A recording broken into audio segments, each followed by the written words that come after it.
শাকিব খানের ছবিগুলো যে এত জনপ্রিয় তার আগে জানতাম না। আর ছবিতে অনেক কান্নাকাটি ছিল, আর লাস্টের সিনটা অনেক ইমোশনাল ছিল।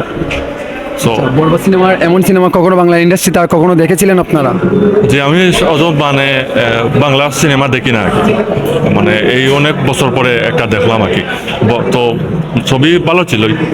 রেটিং 100-তে কত দিবেন?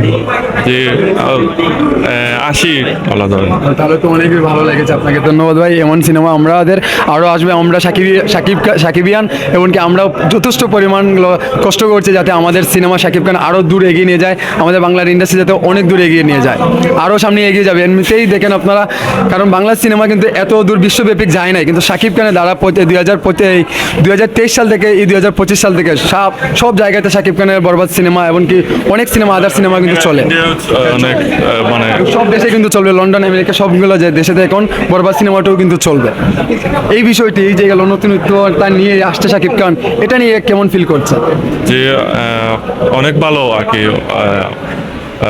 আমি চাই আর কি বাংলা সিনেমা আরও উন্নত হোক আর দেশ বিদেশে আরও নাম করুক। থ্যাংক ইউ ভাই আপনাকে, অনেক থ্যাংক ইউ ভাই। বরবাদ সিনেমাটা কেমন লেগেছে? ভাই জাস্ট মাইন্ড ব্লোয়িং। বলেন ভাই, প্রসঙ্গে কিছু বলেন। সাকিব খানের অভিনয় তো দুর্দান্ত ভাই। আমরা চাই পরিচালক যারা আছেন তাদের দৃষ্টি আকর্ষণ করছি, যদি এই মুভিতে আমাদের বাংলাদেশের যে আগের অ্যাক্টররা ছিল, মানে old actor like Amin Khan বা ধরেন যে ভিলেন টাইপের যারা আছে, ওদেরকে ইনভলভ করলে আরও বেশ হতো। বাট যেগুলো দেখছি ভাই বাংলা সিনেমার মধ্যে ফার্স্ট টাইম দুর্দান্ত অ্যাকশন। কারণ আমরা জানতাম হলো সাকিব মিশা সওদাগর একটা জুটি গেল, মানে সেই রকম, কারণ এই যে সেইটা কিন্তু আনকমনভাবে ফুটিয়ে তুলেছে বাপ ছেলে।